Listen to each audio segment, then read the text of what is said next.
Call the meeting to order. Roll call been taken? Yes. Thank you. Item 2, pledge allegiance and invocation. I pledge Allegiance to the flag of the United States of America and to the republic for which it stands, one nation, under God, indivisible, with liberty and justice for all. Dear Heavenly Father, we thank you we can be here this evening to discuss very important issues. May you give the council the guidance and the wisdom to make those decisions. May you bless our community. May you bless each and every one of us. In Jesus' precious name, amen.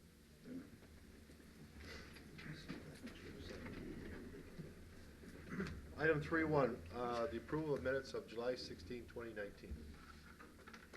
Mr. Mayor, if there's no additions or corrections, I'd go ahead and make a motion to approve the minutes. Second. It's been a motion and second. Any discussion? If not, all those in favor of the motion say aye. Aye. Any opposed? Item 4, under communications. Mike Alstrup from Brown Alstrup Performing Arts Foundation has a presentation of awards, and I'll pass this on to Mr. Schrader. Thank you, Mr. Mayor. It gives me great pleasure this evening to introduce Mr. Mike Alstrup from the Brown and Alstrup Performing Arts Foundation. I know Mel and I have had the pleasure of working with Mike, Steve, and I think we've got some cast members here on hand tonight at various times, and it's always been a lot of fun. All of them are obviously very extremely professional and talented individuals, and it certainly comes as no surprise that the Brown Alstrup Performing Arts Foundation has been recognized many times both within the state of Wisconsin as well as nationally. One such performance was a radio show about the Japanese Americans at Lake Lawn, which won a first place award from the Wisconsin Broadcasters Association, as well as a silver division award from a national festival. In the background, I know some of us, all of us on the council got a little bit of a backdrop as to this story, but for those that are here this evening or watching at home, to give you a little bit of backdrop on this story and ultimately how it connects to Delavan. In 1942, President Roosevelt issued Executive Order 9066, which ordered the removal of any person with at least 1/16th Japanese ancestry on the western coast of the United States into internment camps. In 1943, one of the then owners of Lake Lawn Resort, Jay Reeder, sponsored Henry Turu of Minnedoka intern camps in Idaho, and made him a pastry chef right here in Delavan at Lake Lawn, then Lodge, now Resort. This was the start of a great chapter of Lake Lawn history, as many more Japanese Americans left the camps to join George and become part of the Lake Lawn family. And certainly this story, no doubt, is an important part of Delavan's history, and one that today's citizens may have little memory of or perhaps never knew at all to begin with. So thank you to Mike, Steve, and the cast for telling this important story. And at this time, I'd like to introduce Mike to tell us more and make that special presentation. Thank you, Mayor and the City of Delavan Council members. Steve Brown and I have been writing and producing radio shows for event at Lake Lawn Resort for several years now. Many of these shows are about Delavan, and it has been so interesting to learn about the truly rich history of the city and the surrounding area. We have been amazed at learning the stories of the Indian burial mounds, the circuses, the wall dogs, the history-laden shops on your main street, and of course, poor Juliet the elephant. And we keep finding more stories, and that's how we found out about the Japanese American internees who found a home here in Delavan. We stumbled across the story in a book about Lake Lawn Resort. We thought this would make a great radio mystery, and all we needed was some more information. We searched everywhere and talked to anyone we could. Found nothing on the internet. I contacted Ryan Schrader, and he checked, and the Lake Geneva Genealogical Society, and they checked, and again, nothing. I went through the phone books and voter lists and looking for the 8 names: Tsuru, Kasaguma, Nomura, Yashikawa, Yamabe, Wada, Inoue, Suzuki, and Mitsuguchi that were listed in the book. But again, nothing. It was truly a mystery, and oh, by the way, we had a story to write and we were on deadline. So yes, in this 21st century, when we go to the internet for everything, I resorted to go to the library. The librarian here in town was very helpful and showed me a couple of the drawers and bookcases with all kinds of old documents and maps and such. I went to the bookcase, and what do I find? High school yearbook of 1940. And there they were, the children of those Japanese Americans. Of course, they went to school and played football and baseball and joined Spanish club and bowling club and forensic. And when the war was over, many moved back home to the West Coast. And those who stayed in the area went on to school in Madison and Milwaukee and got jobs in Chicago, just like so many small town kids moved to big cities.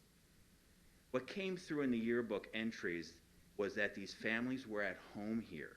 They loved their lives at Lake Lawn, and they loved living like any other Americans. This is certainly a story about these people, but it's also very much a story about the people of Delavan and of Lake Lawn Resort. The owners of Lake Lawn got those people out of the stark and dreary camp at Minnetonka, Idaho, to live on beautiful Delavan Lake, where their kids could swim and ride their bikes and explore.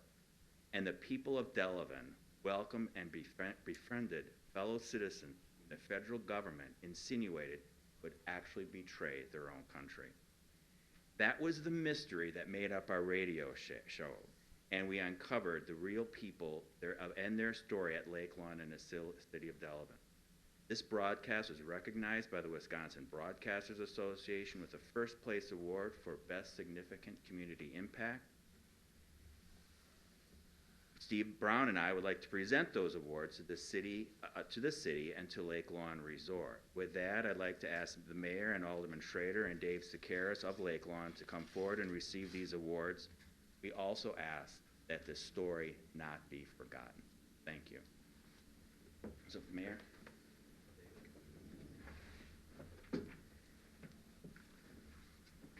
Brian.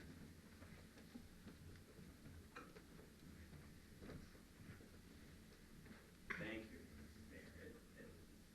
On behalf of Ron Allstra Productions, I'd like to present these awards to David. Thank you for your rich history of Lake Lawn Resort.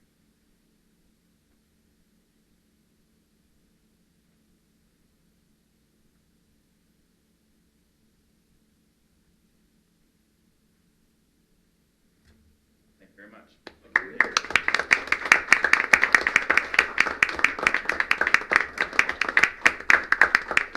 Nice.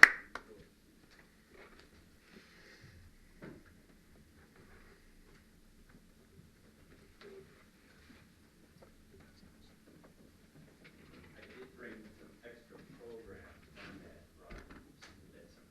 broadcast. If you would like to learn more, on our website.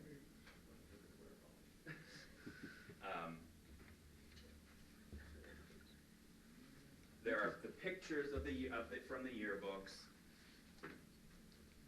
and I copied, for not-for-profits often, we copied pictures out of the books. You can go see them on our website. It's really good. Oh, I'm sorry. I don't have any. Oh, I have mine.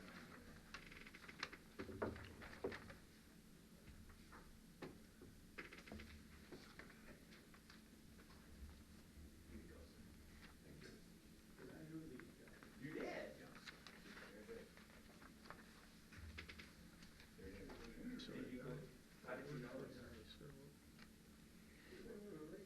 Oh, okay. I knew we were in Village in Ireland. Okay. Bill Reader was at the show, in fact. Well, yeah, I hope so.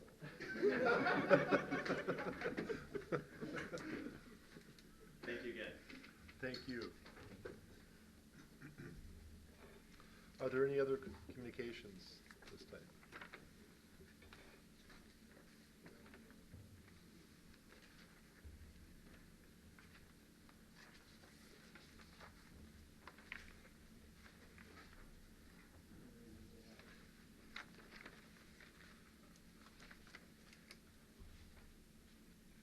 Hello, my name is Becky Gallagher, and I am a business representative from the Delavan uh, Business Park, the Service Park area. I'm here today because as a local business manager, we respect the needs of other businesses as well as our own, but unfortunately, sometimes those other businesses do kind of step on the well-being of certain things. And what we're running into out at the business park is that there are odors and things of that nature that are really impeding business for us. And we ask that we find a permanent resolution to the odors that are coming from Strategic Materials out on Hobbs Drive. They're a violation of the covenants of the Service Park. They are a violation of city ordinance, and we've been dealing with it for almost 2 years and feel that their patience has kind of worn thin on the matter. We appreciate all of the work that the city employees have been putting into the issue, but we kind of feel like we're not getting any lasting improvements. We did see about 6 months where the odors improved over the winter, which the previous winter, to be perfectly honest, had been really, really bad. So we had kind of thought that, oh, we fixed it. And it's been 70, 80, 90% of the time. Garage doors aren't closed. There's glass in the roadways. I have tenants at the service park who are asking existing tenants during a showing, what is that smell? You know, I shouldn't have to explain to somebody that, well, it's just the garbage across the street, or it's the glass recycling plant. And if you're working there every day, it becomes to the point where you can't leave your windows open at work. You can't, you know, we had one tenant who I would suspect probably didn't sign a lease with us because of it. Like, I can't have my customers come here to this. So we ultimately, you know, are just asking for protection of our investment. You know, business owners in the community have invested hundreds of thousands, if not millions of dollars in these buildings, in these properties of their own. And to have one business, you know, step on that, it's not good for the entire community. You know, multiple businesses thrive and bring traffic into the city, and we need to support all of them equally. I do have a few of the local community members who could not be here today, and I have some just letters from them. One I think that's very impactful, and I would like to read to you because I think that it brings it home. This is a gentleman whose father is dying of cancer. And he said, I'm sorry I have not kept logs as much as the rest of you, but it's embarrassing to even have anyone over to visit. On Monday this week, I had paramedics to my house for my father who's dying of cancer. After we got home from the hospital, my brother was here and told me to call and get a new dumpster because the one I have stinks. He told him it's not the dumpster, it's the factory down the road. His response was that I thought it was the dumpster this whole time and I haven't visited Dad because of the smell. Last Saturday, the smell was so horrific. It's not just once in a while, it's basically every day. And this company won't abide by the city regulations for filtration, then why are they still open? The city of Delavan should be held accountable for this just as much as the company. They're the ones who allowed this to be built and close to the surrounding residents' homes. Property values are going to plummet because of this, and once again, the city didn't think it through. I don't know if I agree with all of his opinions on that, but I think is very personal to him at this point is that it's affecting his personal home life as well as his business. So I have copies of some of these from other business owners as well, but I just urge you to please help us find a resolution because 2 years is a long time. And it's not just a little smell, it's very offensive. Thank you. Thank you.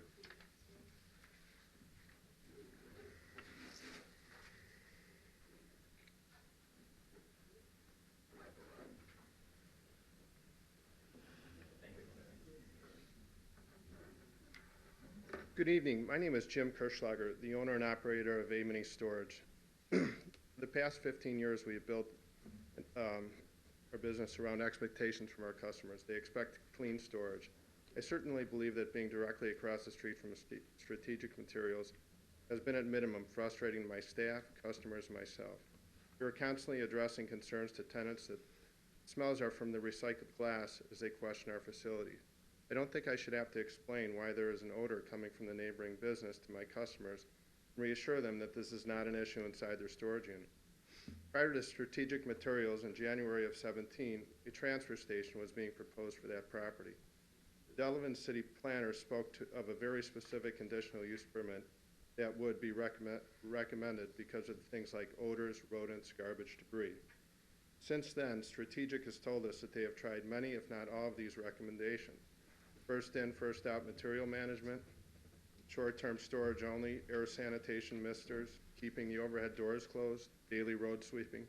Despite these promises, we have had odors almost every day, the short period of time this winter where the smell was occasional.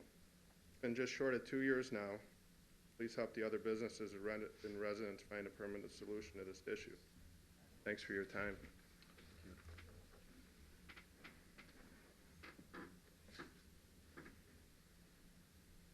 My name's Nick Dietmeyer. I own Geneva Motor Cars over on Hobbs. I rent from Jimmy over there. And we try to keep most of our business inside because the smell is bad. We've had a lot of people come, to do test drives, buy cars, whatnot, and the smell is really bad. I mean, we open the door for 5-10 minutes and the unit fills with the smell, and it takes a while to get it out. It's pretty bad. And our test drive route is, down mound and in the area, and, windows down, AC on. If it's not on recirculate, it's bad. It does affect stuff. And with glass in the street, walked down there the other day and there was glass everywhere. We can't be picking that stuff up in tires and competing in profits and all that stuff. So it was better for about 6 months or so, and I guess they got new management and things kind of went down the pot again. So just a resolution would be nice. Thanks for your time. Thank you.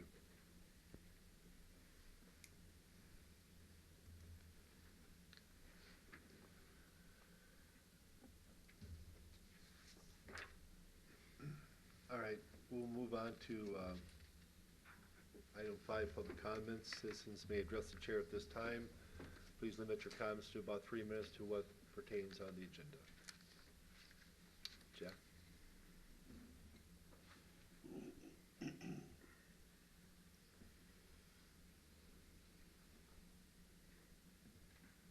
Name is Jack Fahey, resident and taxpayer. My comments are for General Operations Committee 8.1, the vaping ordinance that you're proposing. I would like the council to factor in that the fact that a lot of these vapor things are exploding. So please factor that in when you make any kind of decisions on an ordinance. To my estimation, nobody should be vaping. It's dangerous. So if you're going to go just for an age factor, I don't think it goes far enough. Thank you. Thank you.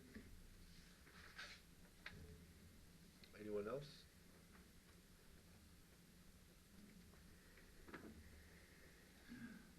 I will close the public comments.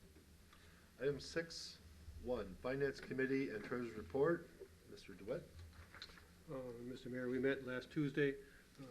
Finance Committee meets every second Tuesday of the month here in this building. You have the minutes in front of you, but I have one clarification that you need to be addressed of. We changed the date on the overview of the preliminary budget. It was originally on the 14th, and now it's going to be on the 16th. And that's really that's the Finance Committee and the Committee of the Whole to kind of keep everybody addressed with what's going on with the budget. Other than that, I'd like to move to receive the Treasurer's Report. Second. Got a motion second. Any other discussion? If not, all those in favor of the motion say aye. Aye. Any opposed? All right, item 6.2, General Operations, Mr. Johnson. Yes, Mr. Mayor, the General Operations Committee met on August 6th at 5:30.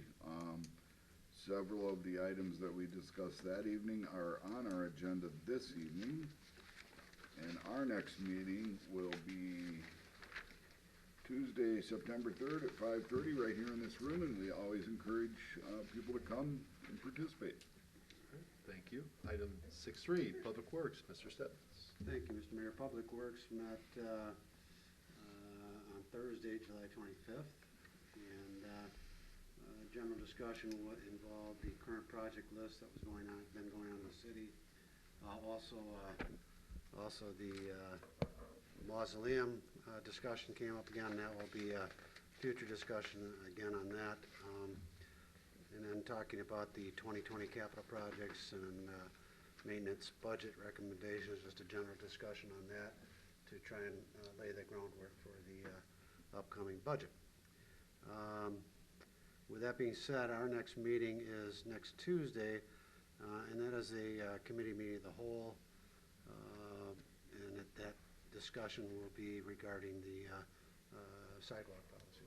Okay, thank you. Item 6.4, Town of Delavan Lake Committee, Mr. Herniak. Thank you. The Town of Delavan Lake Committee met on August 7th. The meeting lasted nearly 4 hours. To start off with, there were some growing concerns on the amount of lake traffic that is on Delavan Lake. I took a ride around the lake to 3 or 4 different places that I could get into to take a look at what the lake looked like, and it is. It's a mess. It almost looks at times that you can walk across the lake on the top of the boats that are on the lake out there. It's going to be pretty hard to control that. The state laws allow people to get on the lakes, and they're going to be taking a look at it yet. The DLSD, the Delavan Lake Sanitary District Lake, had a report on the weed harvesting. They're still in the process of doing that. They have about 8 more weeks they're going to be working doing that. They are starting to look for multiple grants for the cleanup of Delavan Lake. I don't know how well they're going to do with that. A lot of those things dried up several years ago. They are going to be building their own dredging equipment out there. They are using one of their, I think I said last month that what they were going to be doing are taking one of their weed harvesters and turning it into a piece of dredging equipment. They have borrowed so far about $800,000 to do that project.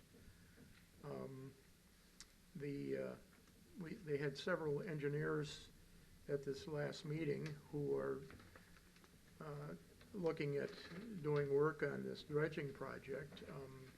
They're working now with the DNR for the permits and grants for the dredging. Walcomet has offered the use of land that they have bought, which is west of here, and there's some land that's a little bit north of town to utilize that for the dredging that is done. They're also going to be using the trucks that they have for hauling the sludge from Walcomet. They're going to be using those trucks to haul the dredging that they do. The pellet application has ended for 2019 that they've been using on the channels and in the inlet and some of the other areas of they are not sure if they will stay with this pellet program because they don't feel that the results they're getting out of it is good enough. The last thing that I have written on here is that this appears it may be a long-term program. Our next meeting that we will have at the lake at the town hall will be Wednesday, September 4th at 7 o'clock p.m. You're all invited. Thank you. Item 6.5, Library Board of Trustees, Ms. Destler-Brett. Thank you, Mr. Mayor. Library Board met on July 25th. We talked about a retreat that's scheduled for September for library board members, foundation members, and staff members in order to promote a discussion regarding future library programming by looking at libraries in our area to see what they're doing. They also had their annual book sale during Maxwell Street Days. Some of you might have been out there. They had over 15,000 books out there, so they had a really good day. And the library director, Anita O'Brien, has resigned, so we have just put together a committee to find a suitable replacement prior to her retirement that will be coming up, I believe, in January. So our next meeting is August 29th at 5:30 at the library. Thank you. Item 6.6, Park and Recreation Commission, Ms. Estabrook. Thank you, Mr. Mayor. Parks and Rec did not meet. We didn't have a quorum last month, so our next meeting is next week on August 26th at 5:30. Okay, thank you. Item 6.7, Communications Commission, Mr. Schrader. Thank you, Mr. Mayor. The Communications Commission did not meet since our last city council meeting. We're looking at meeting sometime in September. Those meetings are open to the public, as are all of our other boards and commissions. So if you're looking to come to our meeting, we welcome that. We also, as I know the mayor and myself have routinely mentioned in recent months, month after month, that we have a couple of openings yet for citizens that we may have one from the school board join us, so that would still leave one, not from the school board, but affiliated with the school district, that would still leave one position open. So if you're interested in serving on the Communications Commission, please let the mayor, the city administrator, myself as the council rep to that committee, or any other council member. We'd certainly appreciate that. Thanks. Thank you. Item 6.8, Delavan Downtown Project Management Team, Mr. Schrader. Thank you, Mr. Mayor. The downtown project management team met on July 30th, was our last meeting. One of the things that we talked about is on tonight's agenda under 9.1, so I can talk further about it when we get on tonight's city council agenda as it pertains to that issue. Definitely wanted to talk about and give a big congratulations to Penny Gillahan and Patrick Belmonte. Penny owned and ran Scene 2 in our downtown area, and Patrick Pack Rats. They both recently announced their retirement at the end of this month, so we're sad to certainly see them go, and especially thank them for all the work that they've done to promote Delavan over the years, especially the historic downtown area, and we certainly wish them well in their retirement. One of the other issues that we talked about at great length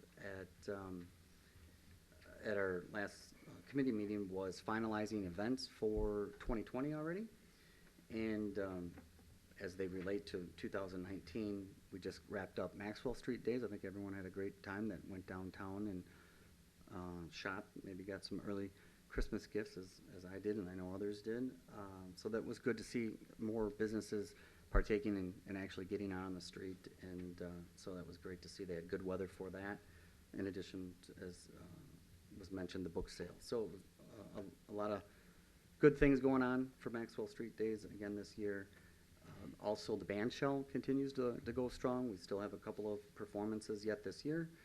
And the fresh market, boy, we had a lot of, that continues to grow too, especially now that a lot of the fresh produce is beginning to be harvested. So if you haven't checked out the fresh market, please take time to visit that. There's a couple more yet this year on Thursdays between 3 and 7 p.m.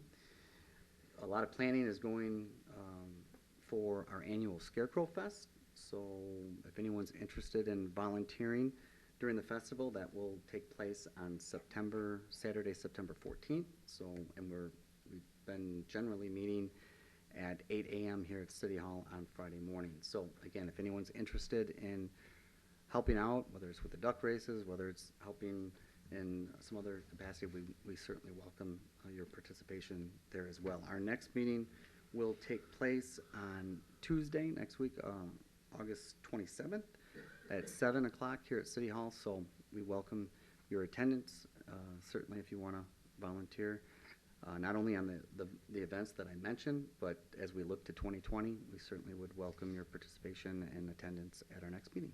Thanks. Thank you. Item 6.9, Delaware Golf Commission. The meeting of last Thursday was pushed to this Thursday here at 6:30 because there are bids coming in this Thursday afternoon, so we can meet and discuss the bids that would come in, I believe in regards to the netting. So I really don't have a whole lot to report, other than I know that they've started some tree removal on, I think, 2 north or 3 middle, or 8 north and 3 middle. They're also gonna start this week the drainage on 9 south, and then the following week is when Payne and Dolan will be starting on the cart path project. So, just so that people are aware that that's moving forward. I'll tell you next month what we talk about in 2 days.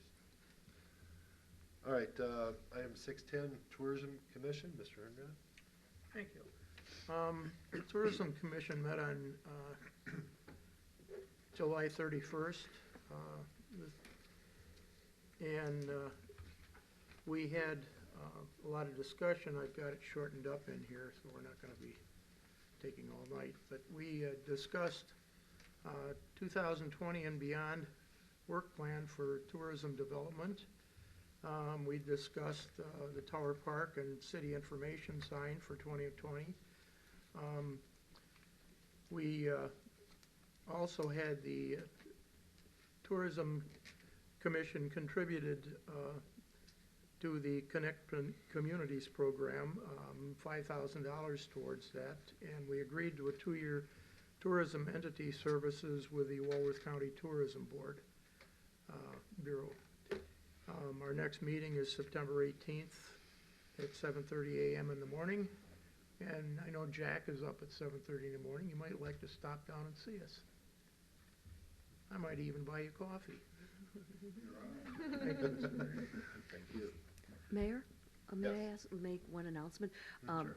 Tower Park, we do have the open house on Monday, August 26th from 6:30 to 8:30. And so we did a concept plan as part of the park and open space plan, and that's now going to be vetted through the design team that's going to be doing the final design and the specs and bidding process. So if anyone is interested, please attend that open house to give some feedback in terms of that park. Thank you. Mr. Mayor. Yes. You sent out letters too, didn't you? Yes, you got the. I received a letter today on that, about that open house, so. Okay, and I think it was sent out an email, and we've also notified the press, et cetera, so hopefully we get some good input, because once it gets finalized and they start moving forward with the writing the specs and doing those plans, it's gonna be very difficult to make changes. Okay, thank you. Item 7.1, consider award of the 2019 concrete sidewalks repair contract to Humphreys Contracting out of Lake Geneva, Wisconsin, for a not-to-exceed amount of $26,647.50. Mr. Mayor, this came before Finance last Tuesday. Humphreys was the only firm that bid on our sidewalk repair program this year. Our sidewalk repair program actually came in slightly under budget, and I would move to recommend the sidewalk repair contract to Humphreys Contracting of Lake Geneva, not to exceed $26,647.50. I'll second that. There's motion a second? If I could, yeah. Yep. First of all, I just want to mention, I'm glad to see where the numbers came in on that. It's always exciting to see that much of a difference. One of the things I would like to suggest or recommend, because we do have the sidewalk discussion coming up next week, is to put the offsetting revenue of $10,000, push that out like we did with the other sidewalks, so that that can be part of the discussion. I think it was pushed out to October or November. The other sidewalk costs, 50% shared costs on the new sidewalks. Believing that this could also be part of that discussion on Tuesday. All right. So it's not changing the motion, because the motion is for the $26,647, but I would like to, I don't know if I need to make that a motion, otherwise it would get billed out, or just a consensus. The bills would not be generated for at least 2 more months, so Okay, I think thanks. you have plenty of time. Appreciate that. And then just clarification on the expected grinding expenses, that's done internally by our people, is that correct? No, it's private contractor. Okay, so that one we haven't got a specific bid on yet. Correct. Okay, thanks. Okay. Mr. Been a motion and a second. Any other discussion? I just want to make sure it wasn't on the term. If not, may we have a roll, oh, wait a minute. Well, I thought our discussion for the sidewalk program was for new sidewalks, not necessarily for repair of old sidewalks. So basically, you're saying you want to include repair and new sidewalks in our discussion. I want to include sidewalks.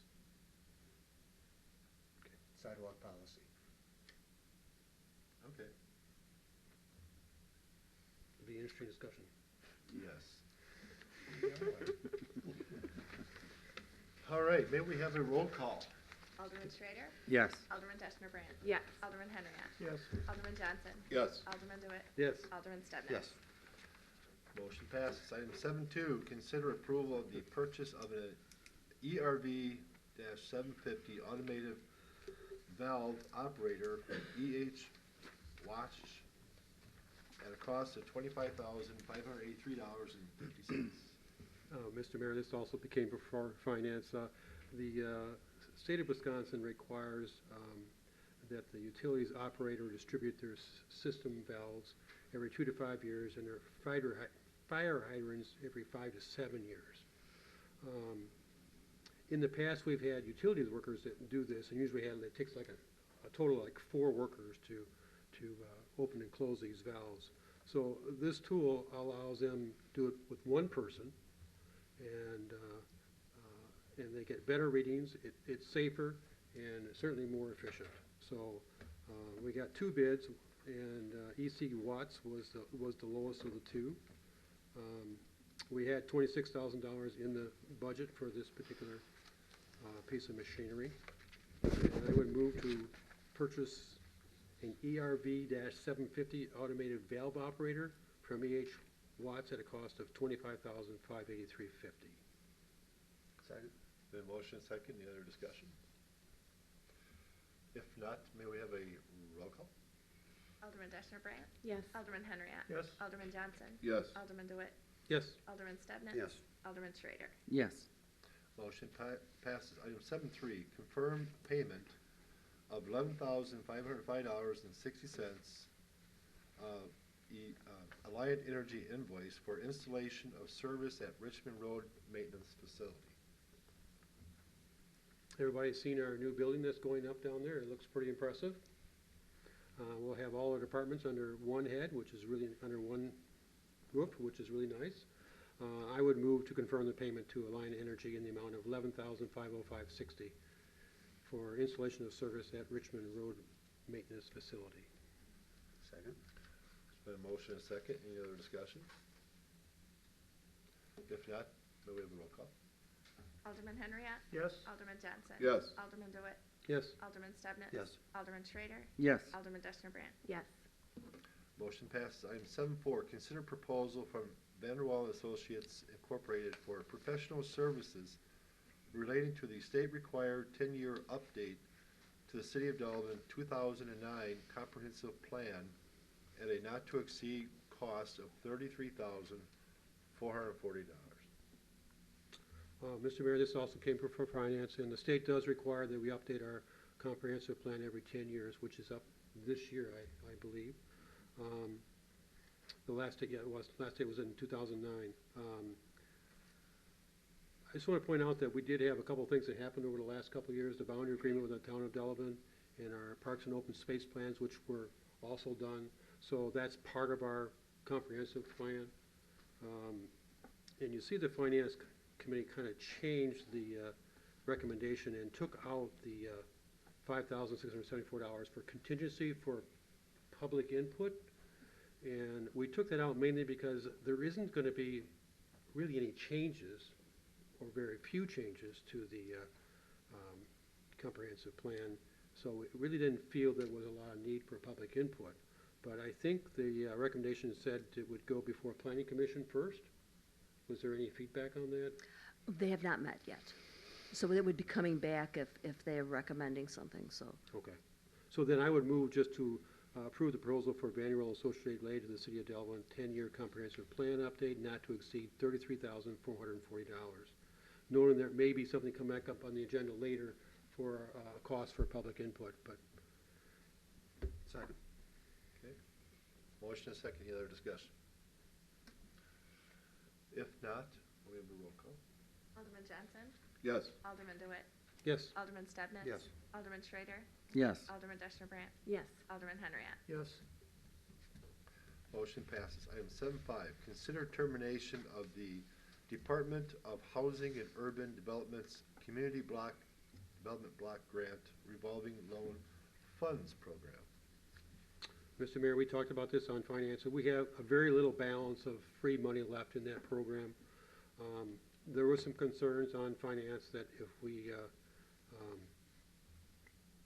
abandoned the program, that it would not be available to the residents of the city of Delavan, which is incorrect. They could still come to the city and get information, and the filing process would basically be done the same way as done through our county or through the region. We have a lot of money out in the program, but we don't have a lot of money to be issued.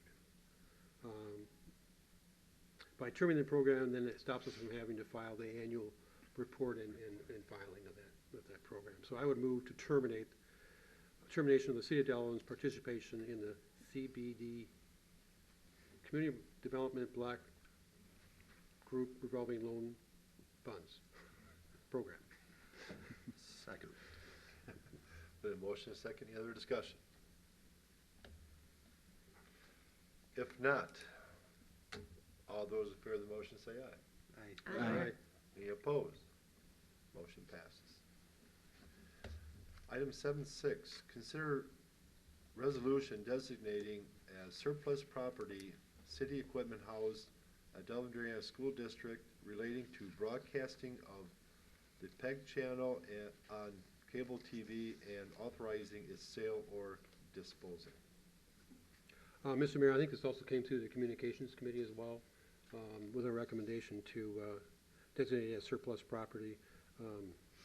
The Delavan Area School District is no longer actively utilizing this equipment. The equipment is not functional and it's become obsolete. Currently, our meetings are available on the city website and DVD at Arm Library. And to address the ADA concerns, the meetings are being uploaded to YouTube. I would move to approve the resolution designating as surplus property the city broadcasting equipment housed at the Delavan Area School District, and to authorize the school district to sell or dispose of this equipment with proceeds from the sale, if any, being retained by the school district. Second. Been a motion, a second. Any other discussion? If not, all those in favor of the motion say aye. Aye. Any opposed? Motion passes. Item 7.7, approval of bills warrant 19-07. Mr. Mayor, I would move to approve warrant 1907. Second. Been a motion, second. Any discussion? If not, may we have a roll call? Alderman DeWitt? Yes. Alderman Stedman? Yes. Alderman Schrader? Yes. Alderman Deshner Brandt? Yes. Alderman Henriette? Yes. Alderman Johnson? Yes. Motion passes. Item 8.1, consider an ordinance amending the municipal code enacting section 11-2-9, prohibited possession of vaping device products under the age of 18. Mr. Mayor, I would go ahead and make said motion. I would second that. Been a motion, a second. Any discussion? I'd just like to say, like, being in the midst of this problem, especially at the high school, not only does it disrupt learning, because we're making runs to the bathroom to hand these things off, they're not safe, and they're not legal to purchase if you're under 18. And to this point, I think people's police liaisons' hands have been tied, and we haven't been able to ticket these people who are running to the bathroom to do this. So I think it would be really nice to see some kind of tickets in place for them. I agree. All right, there's been a motion, a second. Any other discussion? If not, all those in favor of the motion say aye. Aye. Any opposed? Motion passes. Item 8.2, consider approval of a temporary Class B retailer's license for Friends of the Phoenix Park Band Shell for Scarecrow Fest on September 14th, 2019. So moved. Second? Been motion second. Any other discussion?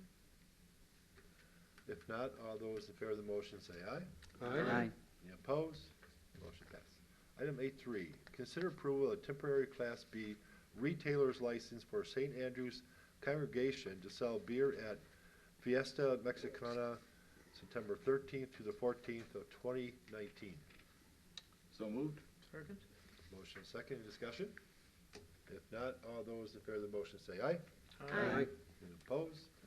Motion passes. Item 8.4, consider liquor license application for Brinker Restaurant Corporation, DBA Chili's Grill and Bar, located at 2003 East Geneva Street.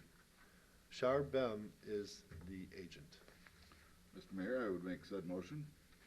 Second? The motion is second, any discussion?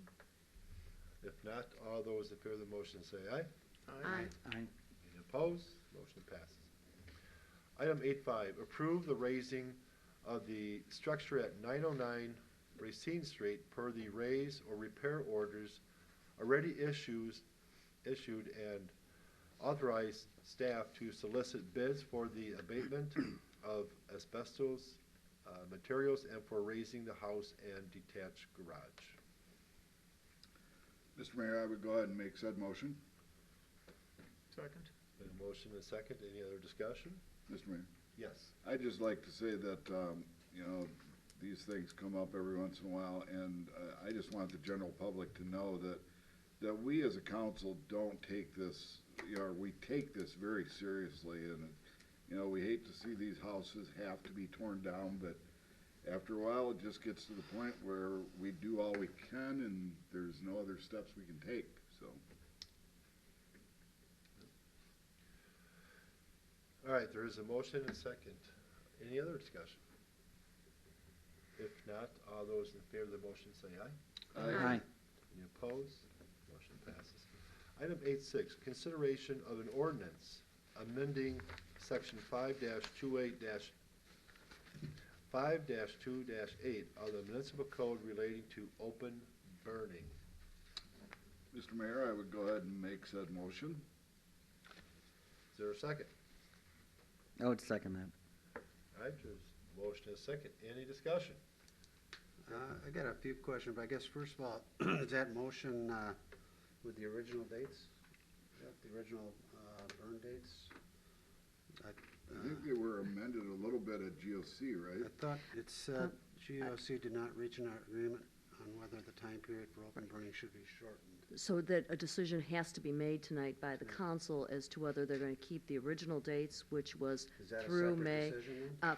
It should be included in that motion, the Okay. direction. That's what I thought. And so I guess it could be by an amendment or just a discussion, and then if everyone's agreeable, you can accept it as a motion in a second. I would like to amend that. Can I amend the motion? No. No. Has to be the original, okay. Sorry. Is there a motion and a second? Yes. Yes, there is. I also wanted to note that the other change in this policy was originally they limited the fire department to a period of time, and that's been changed. And they can do open burns or burn houses, but it has to go through the committee and announce to the public before it And the happens. council. And the council. And council. It's specific dates and alternate dates. Originally, it was limiting the fire department to specific times like this, but we took that out. But there is a chain of command and transparency to the public for those practice burns. And with that being said, Mr. Mayor, I did have a discussion, but I thought I wanted to clarify the dates first Yeah. with the amendments. And you are, I did not make the motion, so I cannot clarify those dates. Well, what is it about the dates that concerns you? Well, if we don't, do we have, are they, I guess my question is, if we don't do anything, are they stay as the original dates? A decision needs to be made. The That's what I ordinance thought. right now includes both options, Right. and so the council So has what to my make a concern decision is, as to Jeff, which is option that they would like. As an amendment, you would have to state which dates you want to be on that motion. We're talking about the open burning for the Yes. public, right? Not Yes. for the fire department. Right, yes. The original dates are March October 1st through April 30th? Yeah. No, September, March 1st through May 31st and Yeah. September 1st through November 30th. Those are the dates currently. Right. so you're pushing from September to October, And- November. And I guess if we want to comment first before, I don't know if that would influence the motion, but I would leave them as they are, just because I don't see any compelling reason to eliminate that month on each case. And I would say, like, environmentally, I understand where it's coming from with the date changes. It makes sense, but I would worry that with our snow, the way it's been, you're looking at the last day of April for pickup. I know on the website it says April is when we stop picking up. If we can't burn those leaves in May, which a lot of people are able to get under that snow finally, I would worry that we wouldn't have anywhere to put the leaves unless we extended the pickup date through May. Mr. Mayor, Yes. I'm also opposed to changing this. I don't see nearly the smoke that we used to have 10 years ago even. I don't see problems with us picking up because they've developed some new ways to do the cleanup on the leaves. I just don't think there's a huge problem with this thing. If there's a problem with you know, burning houses and things like that, you know, take care of it that way, but I'm opposed to changing this. The dates. Change it, yeah. Keep it as it originally is. I would agree with that, too. What's our last day for pickup on leaves? Is it April or is it May? We do a spring pickup in the month of April.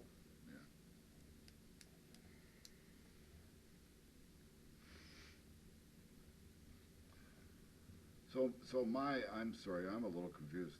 My motion would be to keep the dates the way they are, correct? The That's- ordinance that you had before you had either or.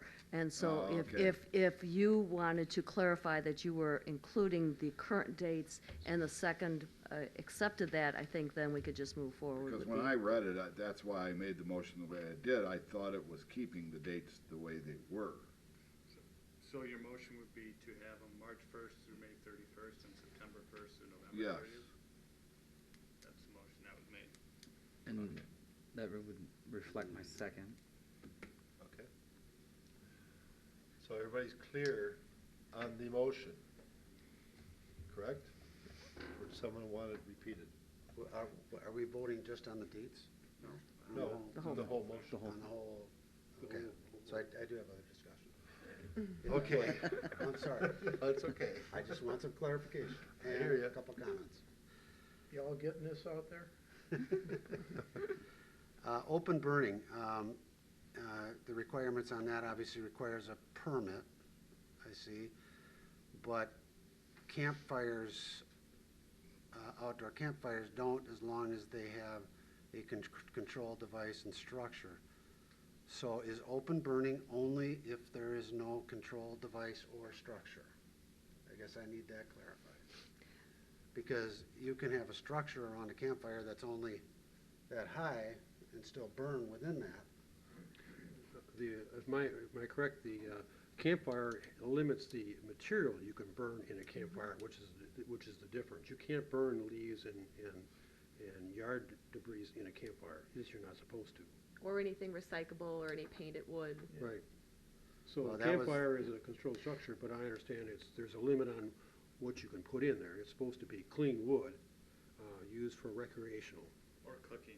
Or Because cooking. you're not gonna cook over painted wood, or you're not gonna cook over recyclables, or you're not gonna cook over grass clippings. And I believe that's our current, how we operate currently. Hickory smoked, right? So I guess what I'm saying, any open burning requires a permit, is that correct? Is that what this is saying? And that's not being changed. Everything Right, that's, but oh, that- right, is that what right, this right. says? So and there's only a certain time you could do the open burning. You could only open burn certain things. There's certain things that you can't burn, period. And it does require a permit from Okay. the fire department, except for those particular instances like a fire pit. And have we had a lot of problems with that? How many problems have you investigated in the last 5 years, Tim? Zero in the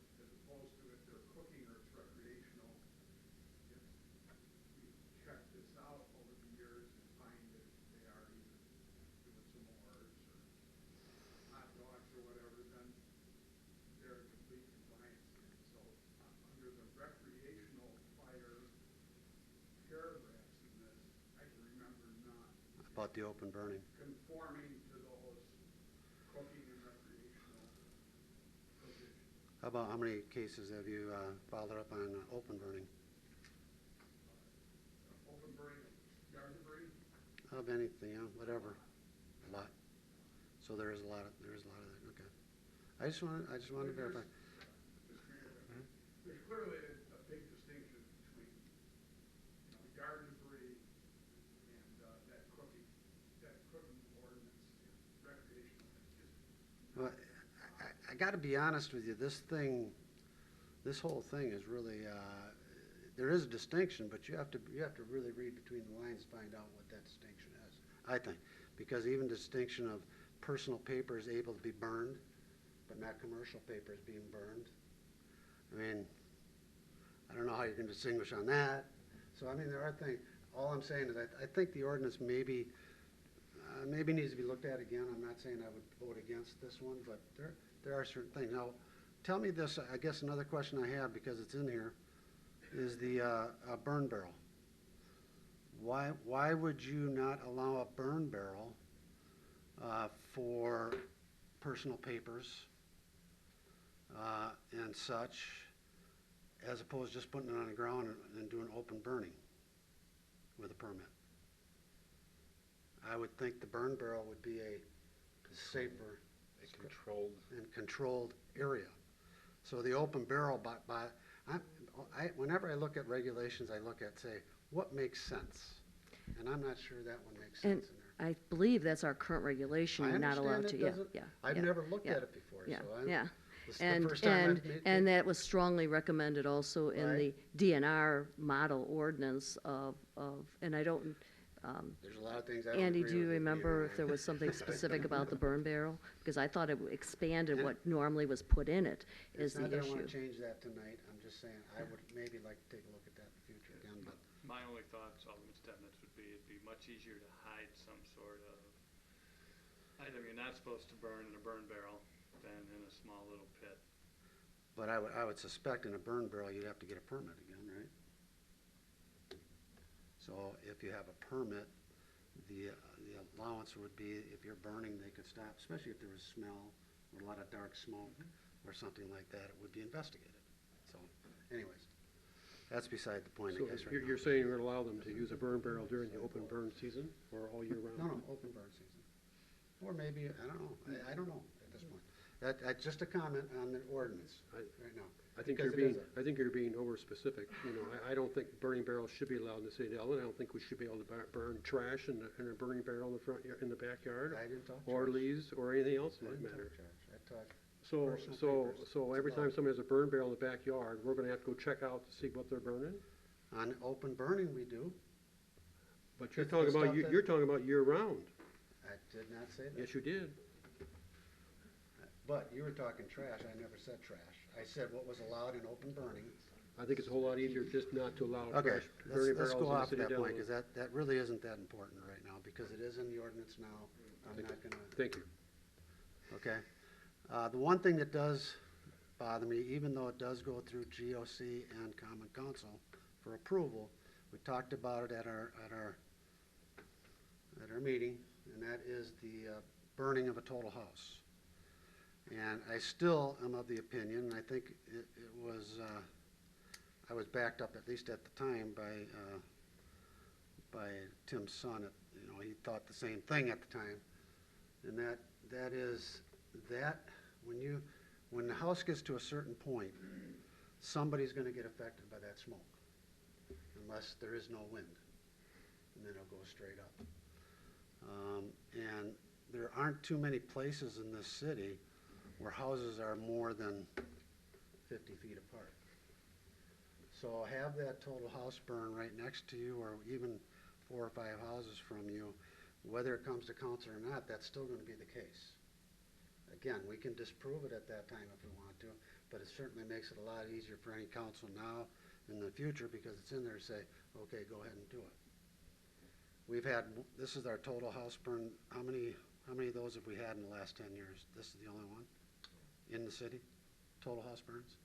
There was 2 this year, and then, there was one out at Lake Lawn. But I mean in the city. Well, that was But- but not in the residential. Right, that's what I intended to say, Tim, sorry. Yeah, yeah. So, I think just because of that, I think I probably would vote against this, but anyways, that's my comments. Thank you, Mr. Mayor, for indulging. I appreciate that. I did want to clarify that, that we did include, so if it was approved by the council, a particular date, it would have to go into the newspaper as a Class 1 notice. All properties within 300 feet would have to be notified, well, at least 2 weeks in advance, I believe is what, and it had to be on the water bill. So did try to provide some additional, there was a suggestion which was taken out because the council would have to approve it, and I think I talked to the chief to try to still keep that if they're looking at something, and unless it's a unique situation, that we would try to keep it in the late fall, early spring, or the winter, so it'd be the least disruptive even with the notice. But I think the idea was if something comes up and it's maybe at a place where it wouldn't be real impactful and it was an opportunity, that I think that would still, this would allow it to still be considered. They won't allow a burn barrel with some personal papers, but you're gonna burn a whole house right next door to me. Give me a break. It's for trading. So, anyways, that's all. That's a cheap shot. And there were some distance requirements that you can't burn if there's a certain distance requirements too, so in certain properties. Okay. Okay. We've had a motion and a second. Everybody clear on the motion? If so, may we have a roll call? Alderman Stednitz. No. Alderman Schrader. Yes. Alderman Deshner Brandt. Yes. Alderman Henriette. No. Alderman Johnson. Yes. Alderman DeWitt. Yes. Motion passes 4-2. Item 8.7, consider an ordinance amending the municipal code to update protected classes. So moved. Second. Motion second, any discussion? If not, all those in favor of the motion say aye. Aye. Any opposed? Motion passes. Item 9, consider confirmation of the downtown project management team recommended appointments to the DDPMT. Is there a motion? Mr. Mayor, I'd so Yes, move. sir. I would so move. Well, actually, Should you read? I'll read the over it? whole, yeah, and plus I had some further discussion on this, but what I'll just make the motion at this point. I would move to confirm the following appointments. Leanne Hazlitt as DBA member, partial term ending April 2022, and Lori Wutke as DBA alternate, Garrett Shenny as downtown business owner member, partial term ending April 2021, and Leanne Fritz as alternate, Jillian Neiman as downtown property owner alternate, and Frank Cangelosi as Chamber of Commerce alternate. Is there a second to that motion? Second. All right, Ryan, you want to add more? Yeah, just as far as additional discussion, as many would recall, this is something that we've been taking up the last couple council meetings as we've kind of changed, not only adding members, which were 2 citizen appointments to this committee, the Downtown Project Management Committee. And then we also added alternates, as you recall, and we actually in June made some of those appointments. This would add, as I just read off the motion, a few of those additional either actual members of the committee or alternates. And I would just say in addition to that, that we would have, if there's anyone interested, we still have positions that need to be filled in the area of financial institution. So if anyone has a financial institution background, there's an opening as an alternate, as well as a resident member and an alternate resident member, as well as a Friends of the Phoenix Park Band Shell alternate. So if you're interested, let the mayor, let myself, let the city administrator, any other council members know, and we can look to fill those, continue to fill those in the future. Thank you. Thank you. All right, there's been a motion, second, any other discussion? If not, all those in favor of the motion say aye. Aye. Any opposed? Motion passes.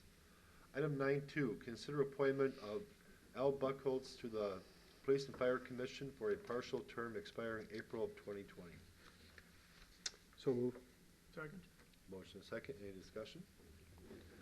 If not, all those in favor of the motion say aye. Aye. Any opposed? Motion passes. Item 10, public comments. Citizens may address the chair about anything, or almost anything. John?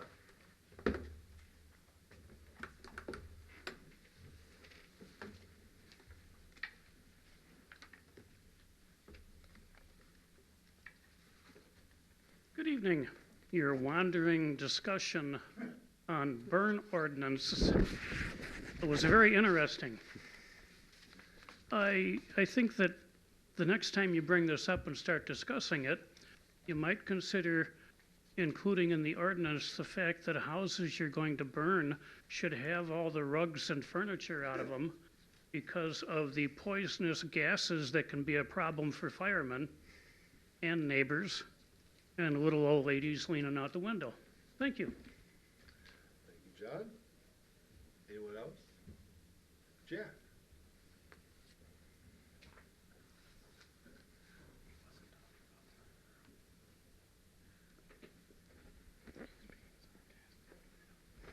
Jack Behe again. Toxic fumes are a problem. Ask any fireman. I'm here about the Arboretum. Since we lost Mr. Gordon Yaden, it seems like it's been neglected over there a lot. I took a quick walk through that, and there's a lot of trees that are in distress. We're putting a lot of emphasis on the front of it with a lot of botanical stuff that looks great, but a quick walk through that park is going to show you that there's a lot of trees in distress. Since I believe that a lion's share of the money is going into Phoenix Park as opposed to keeping all our parks up to date as far as what should be done. I know Deckard Park had a nice display out there with a sign and shrubs and flowers. That's all gone, so I don't know what's going on there, but I would suggest that we get a qualified arborist in there in the Arboretum to take a good look at those trees and see what needs to be done. So I wish somebody would walk through there as well to see it. It's something that should be looked at. The next item I have is last year we spent a considerable amount of taxpayer dollars to have a park assessment and to have the public input as to what options that the parks could be used for, and also to have our input as far as what could be done with the parks. But the most paramount thing that I grabbed onto was that with this considerable amount of money, that there was available going to be public grants money available. All we had to do was put in some kind of request for that money and make sure that, you know, we're applying for money that we're entitled to. Let's not waste money on these assessments and things like that if we're not going to get any benefits from it. So if there's anybody that's putting in grants for Parks and Recreation, I think we ought to find out what they are, and Lord knows we can use the money. Commendations. Gormley Park, Parks and Recreation. Kudos. The fountain is back. It's spewing water. I wish everybody could go over there and take a good look at what the city has done there. Take a folding chair with you, take your lunch, take a book, sit down there for an hour and see what kind of great job they have done on that fountain and that park. And it is a park. The only thing you got to watch out for is the concrete benches. Take a folding chair with you because you're not going to sit long on those concrete benches. Maybe they can do something about that. All right, the next thing, I think it was brought up that the Phoenix Park has got a problem with smoke. And okay, was that brought up? I think it was. Yep. I would remind the council that the Americans with Disabilities Act could use a little shot in the arm there, because there are no tables for disability people. There should be at least 2 or 3 tables. My assessment is that most people are using canes and a lot of them walkers, but there are people in wheelchairs, okay?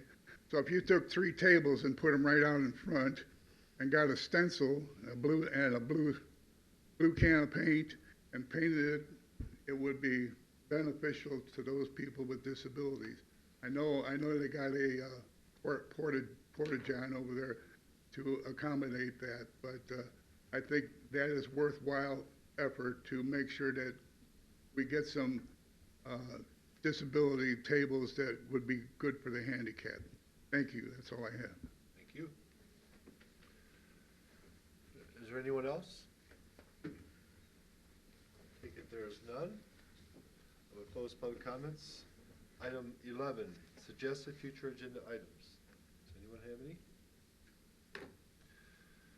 Not we'll move on to item 12, recess to closed session pursuant Wisconsin statutes 19.85, parent 1, parent C, considering employment, promotion, compensation, or performance evaluation data of any public employee over which the governmental body has jurisdiction or exercises responsibility, regards to mid-year update on employee performance and related matters. Is there a motion? So moved. Second. May we have a roll call? Alderman DeWitt? Yes. Alderman Stebnitz? Yes. Alderman Schrader? Yes. Alderman Deshner Brandt? Yes. Alderman Henriette? Yes. Alderman Johnson? Yes. All right, we'll take a 5-minute or so break for Bill to break down the equipment.